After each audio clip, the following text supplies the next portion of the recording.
माजी केंद्रीय गृहमंत्री आणि काँग्रेसचे ज्येष्ठ नेते शिवराज पाटील चाकूरकर यांचे आज लातूर येथे निवासस्थानी निधन झाले. वयाच्या 90व्या वर्षी त्यांनी अखेरचा श्वास घेतला.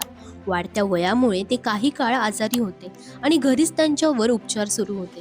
शिवराज पाटील हे काँग्रेसमधील अत्यंत विश्वासू व एकनिष्ठ नेते म्हणून ओळखले जात. गांधी परिवाराशी त्यांचे जवळचे संबंध होते. देशाच्या राजकारणात त्यांनी अनेक महत्त्वाच्या पदांवर जबाबदारी सांभाळली. लोकसभा अध्यक्ष, केंद्रीय गृहमंत्री तसेच अनेक खात्यांचे केंद्रीय मंत्री म्हणून त्यांनी उल्लेखनीय कामगिरी केली. राजकारणातील त्यांचा प्रवास लातूर ग्रामीण मतदारसंघातून सुरू झाला.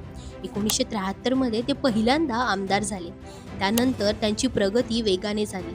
स्वतःच्या नेतृत्व शैलीने आणि कामाच्या निष्ठेने त्यांनी 1980 मध्ये लोकसभेत प्रवेश केला आणि त्यानंतर तब्बल 7 वेळा लातूरचे खासदार म्हणून निवडून आले.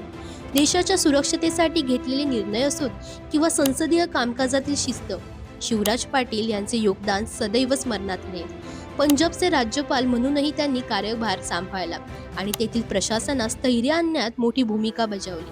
देशाच्या राजकारणात शांत, अभ्यासू आणि संयमी नेतृत्व म्हणून ओळख मिळवलेल्या शिवराज पाटील यांच्या निधनाने एक मोठी पोकळी निर्माण झाली आहे. इंडिया लीडरतर्फे माजी केंद्रीय गृहमंत्री शिवराज पाटील चाकूरकर यांना भावपूर्ण श्रद्धांजली.